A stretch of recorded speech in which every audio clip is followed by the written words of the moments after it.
Bonjour à tous et bienvenue pour une nouvelle vidéo sur la chaîne de Couleurs Végétales, la chaîne qui vous parle des bienfaits de l'alimentation végétale et crue. Aujourd'hui, on va aborder un sujet un petit peu sensible pour les personnes qui souffrent de troubles de comportement alimentaire ou de dépendance alimentaire, puisqu'on va parler chocolat et pâtisserie. Vous-même, peut-être que vous êtes déjà dans le végétal, que toute la semaine vous mangez une alimentation ultra saine, mais que le dimanche, que le week-end, parce que vous êtes en famille, parce que vous êtes invité, vous vous autorisez encore des écarts vers le sucré. Peut-être que tous les jours, toute la journée, ça se passe bien. Vous commencez votre journée avec un jus, vous poursuivez avec des smoothies, avec des salades, avec des fruits, mais inévitablement, vers 17h, 18h, vous craquez pour le chocolat ou pour les biscuits de vos enfants. Alors c'est le sujet du jour, je vais vous raconter comment je suis devenue d'une accro. J'étais complètement accro aux pâtisseries, chocolat, gâteaux, j'en consommais quotidiennement et désormais ça ne me fait absolument plus envie. Alors restez avec moi si le sujet vous intéresse. Avec Edwige, thérapeute en alimentation végétale, j'accompagne tout particulièrement les personnes qui souffrent de troubles du comportement alimentaire et de dépendance alimentaire grâce à l'alimentation végétale, brute et pauvre en graisse. Alors mon histoire avec ce type de produit. Il faut savoir qu'il y a 10-15 ans, lorsque je mangeais classique, je ne pouvais pas passer une journée sans manger des desserts. C'est-à-dire, ça pouvait être les crèmes dessert avec biscuits, biscuits maison ou pas, je faisais beaucoup de choses maison, mais il y avait aussi des choses achetées à l'extérieur.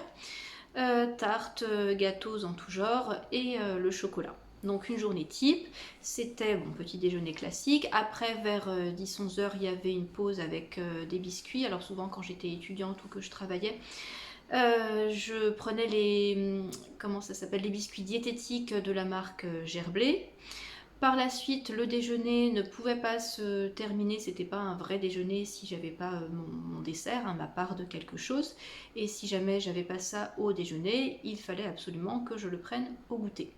Et puis généralement le soir, après dîner, c'était le moment chocolat. Donc soit carré chocolat noir, lait, noisette, ou alors les bouchées pralinés type Geève de Bruges et autres.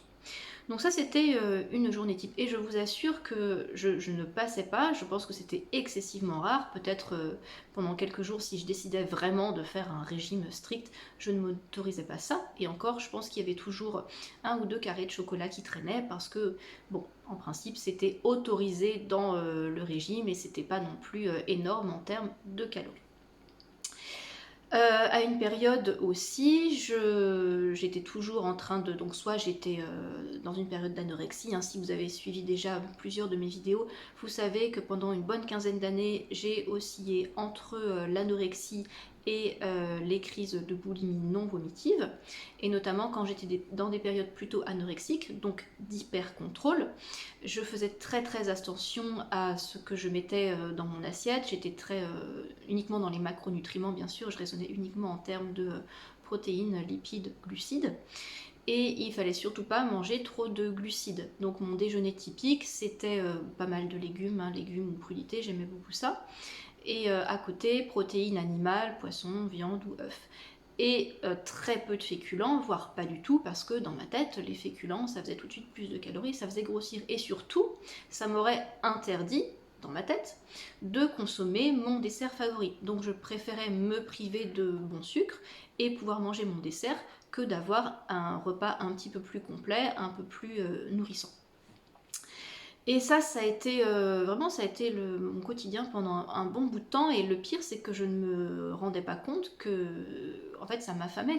Ce mode alimentaire m'affamait complètement parce que j'étais tout le temps sous-nourrie. Je raisonnais uniquement en termes de calories. Je ne savais pas que les calories étaient vides. Je ne savais pas qu'elles ne m'apportaient aucune nutrition. Donc les légumes, le petit bout de poisson, c'est bien gentil, mais c'est pas ça qui vous permet de faire votre journée. Donc je n'avais aucune connaissance sur les glucides et sur les bonnes sources de glucides à l'époque. Si bien donc que j'étais en déficit calorique pour le coup, en déficit de glucides, et très vite je me retrouvais affamée et en hypoglycémie, ce qui laissait la porte ouverte à tous les types de craquage dès que c'était possible. À une époque, pour vous dire comment les personnes qui sont dans les troubles du comportement alimentaire peuvent imaginer des stratégies mais complètement absurdes, des trucs tordus, impensables, je voulais absolument perdre 2-3 kilos. Et je ne voulais pas non plus renoncer, bien sûr, à mon petit plaisir sucré. Et j'avais imaginé qu'au déjeuner, en fait, je continuais avec mon assiette de légumes. Et à la place de manger un vrai plat consistant, donc au lieu de manger une bonne assiette de riz, de pommes de terre, même de pâtes, autre chose, je remplaçais en fait mon plat principal par un dessert. Donc c'était évidemment un beau dessert, une belle part de tarte, de quelque chose, mais c'était toujours un dessert. Donc vous voyez vraiment, c'était complètement débile, ça ne m'apportait aucune nutrition. Et là pareil, ça allait 2 jours, et au bout du 3e jour, dès le matin, j'étais pas bien parce qu'à 11 h, je crevais de faim. Mais j'ai pas compris ça tout de suite, parce que pour moi en fait, c'était pas grave, j'avais envie de manger mon dessert, et il valait mieux le manger le midi que le soir, parce que j'avais toujours entendu que le soir il valait mieux manger plus léger. Bref, donc ça a duré un certain temps. Heureusement est venue la période de la transition alimentaire il y a un petit peu plus de 3 ans. Alors au début, pendant la période où j'ai commencé à rajouter plus de crus, plus de fruits, de verdure, etc., je continuais, alors je me rappelle plus exactement, mais ponctuellement je pense que je mangeais des desserts. Je sais qu'au moins une fois par semaine, on avait notre petite habitude d'aller à la pâtisserie chercher religieuses, millefeuilles et autres. Et ça, donc, j'ai arrêté. Quand j'ai commencé à travailler avec Carolina d'Alchimie d'éveil, j'ai compris qu'il fallait absolument arrêter le gluten, les œufs et les produits laitiers pour m'en sortir. Donc, j'ai arrêté ces pâtisseries. Ce qui a été plus difficile, ça a été le chocolat.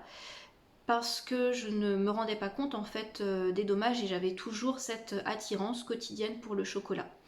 La plupart du temps c'était le soir après dîner. J'ai le souvenir également au retour du travail, quand il faisait un peu frais, souvent, de me prendre un café avec 4 belles dattes Medjool et 1 ou 2 carrés de chocolat. Je trouvais que c'était extraordinaire, chocolat, dattes et café. Alors ça, il m'a fallu plus de temps donc pour arrêter de prendre ce chocolat tous les jours. Et à dire vrai, il a fallu en passer par les monodiètes et la cure du foie 369, la cure qui est décrite et expliquée par Medical Medium Anthony William. Et c'est vraiment en entrant dans ce processus de nettoyage que j'ai réussi à me départir de cette addiction. Et vraiment maintenant ça ne m'attire plus. Vous me mettez une tablette de chocolat sous le nez, elle peut y rester un mois, j'y toucherai pas. Tout le monde mange du chocolat. Mes enfants, malheureusement, j'ai beaucoup de mal à leur faire moins manger de chocolat. Il y a des hauts et il y a des bas.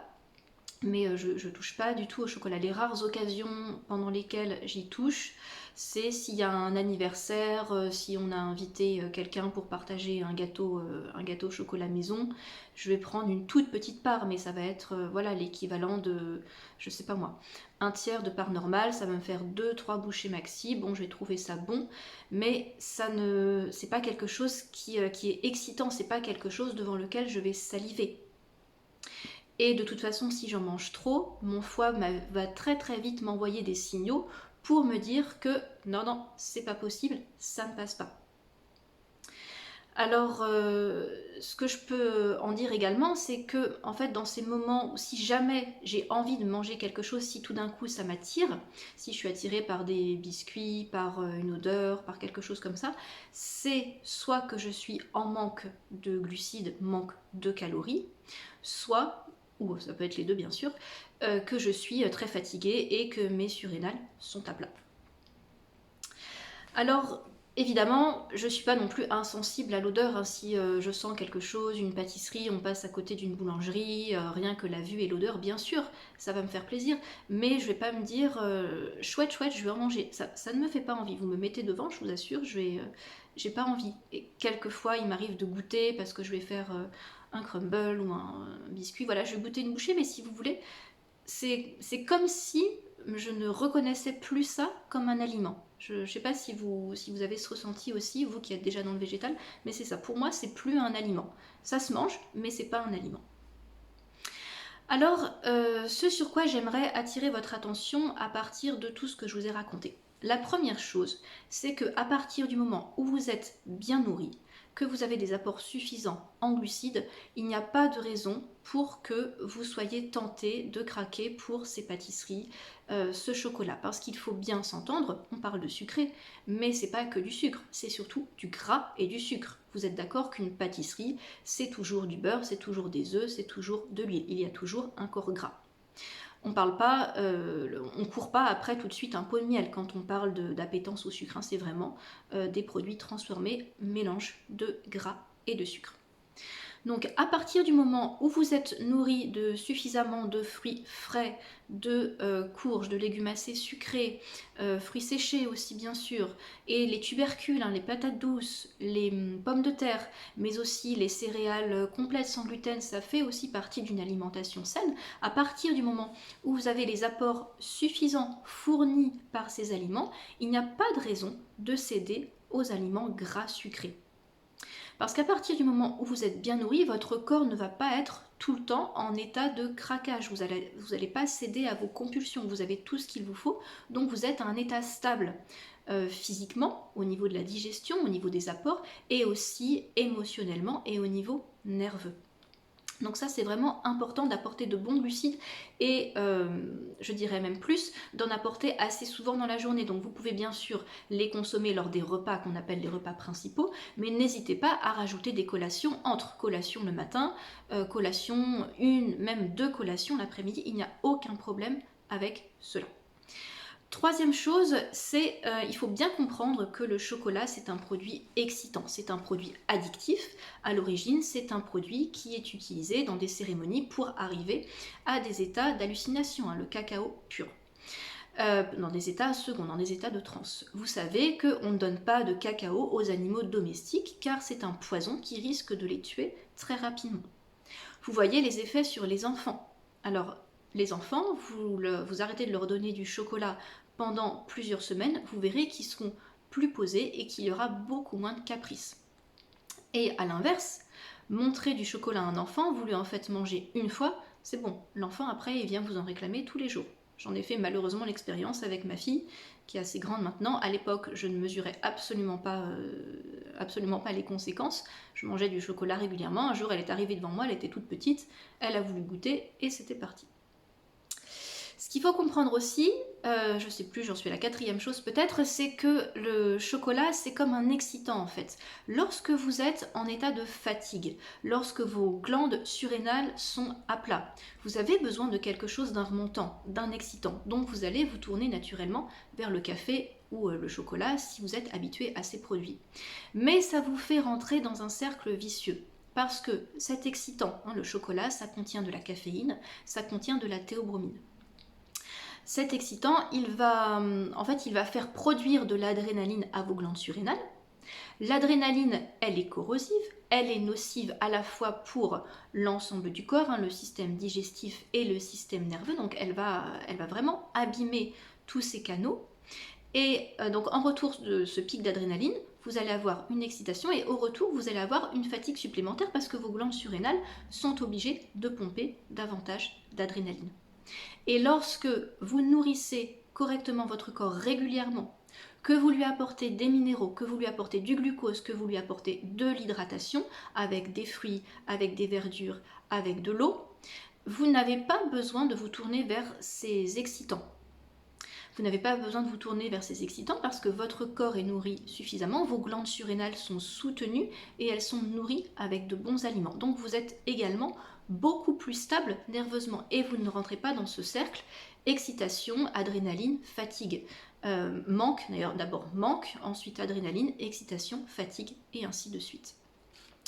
Alors, chose importante, c'est vraiment, bien sûr, il y a des gens aussi qui sont beaucoup plus sensibles, hein. Vous savez qu'il y a des gens qui sont extrêmement sensibles au cacao en plus, nerveusement. Certaines personnes ne peuvent pas consommer de cacao parce que, donc soit elles ont une sensibilité, hein, elles peuvent avoir la nausée, j'ai connu quelqu'un qui était comme ça, soit ça peut les exciter nerveusement à tel point que qu'elles en font des cauchemars la nuit, ça les empêche vraiment de dormir. Alors certaines personnes ont plus d'appétence aussi que d'autres. Il y a des gens pour qui voilà, se passer de chocolat et de choses sucrées, il n'y a aucun problème. Après il y a des gens, donc moi j'en étais la preuve vivante, qui ne peuvent pas vivre sans sucré, sans gras sucré, sans chocolat. Alors comment on fait pour s'en sortir? Bien sûr tous les aliments, l'alimentation brute, végétale, pauvre en graisse et évidemment salutaire dans ce cas-là. Et ce qui fait énormément avancer, je l'ai évoqué tout à l'heure, ce sont les monodiètes et surtout la cure pour le foie. Plus vous nettoyez votre foie, plus vous vous débarrassez de ces produits toxiques, votre foie ne baigne plus dedans et comme il ne baigne plus dedans, il ne les appelle plus. Ça c'est vraiment, ça vous fait franchir des 100 pas en avant pour vous détacher de ces compulsions alimentaires. Alors voilà ce que je voulais vous dire aujourd'hui.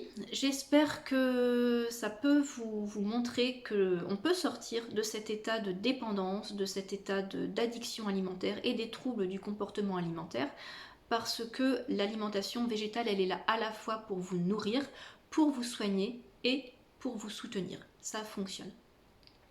Alors si justement vous souhaitez aller plus loin, si vous êtes passionné de nutrition, si vous sentez que l'alimentation végétale est faite pour vous, n'hésitez pas à me contacter. Vous pouvez m'écrire via mon site, je laisse les références dans la barre de description. Je propose un programme d'accompagnement de 10 semaines qui se nomme Libère-toi, donc 10 semaines de travail. Il y a à la fois des modules, des vidéos et un accompagnement hebdomadaire téléphonique pendant 10 semaines et même plus puisqu'il y a 2 autres rendez-vous après. Après, pour les gens qui souhaitent un accompagnement pour une monodiète de banane, ça je le propose aussi. Et pour les personnes qui débutent dans le végétal et qui veulent un petit accompagnement avec des recettes clés en main, j'ai également le programme Reset, qui est un programme de 3 semaines, 3 rendez-vous et 3 semaines de menu tout prêt.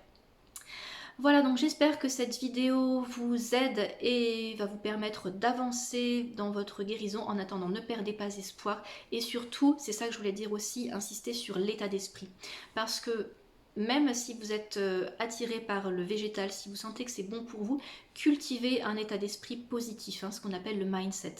Si vous êtes dans un mindset du style j'y arrive pas, c'est pas pour moi, j'essaye mais je craque, oh puis mon amie machin au truc, elle mange du chocolat, des petits gâteaux tous les jours et elle est en super forme, elle va bien, elle a le moral, elle est belle, ça marchera pas. En revanche, si vous vous dites j'ai fait le bon choix, je nourris mon corps en pleine conscience, je nourris mes émotions correctement, je nourris mon esprit, je veux atteindre cet objectif, je crois que je vais y réussir, et bien là vous cultivez un mindset positif et là vous allez pouvoir vraiment avancer à pas de géant. N'hésitez pas à me dire dans les commentaires où vous en êtes, vous, avec vos dépendances alimentaires. Est-ce que vous avez encore du mal à vous séparer de tel ou tel aliment? Est-ce que par le passé, vous avez connu des périodes comme ça? Et comment avez-vous fait pour vous en sortir? Dites-moi tout ça, je serai ravie de lire vos commentaires. N'oubliez pas de liker la vidéo, de la partager si vous pensez que ça peut servir à quelqu'un et de vous abonner à ma chaîne. Je vous dis à très bientôt.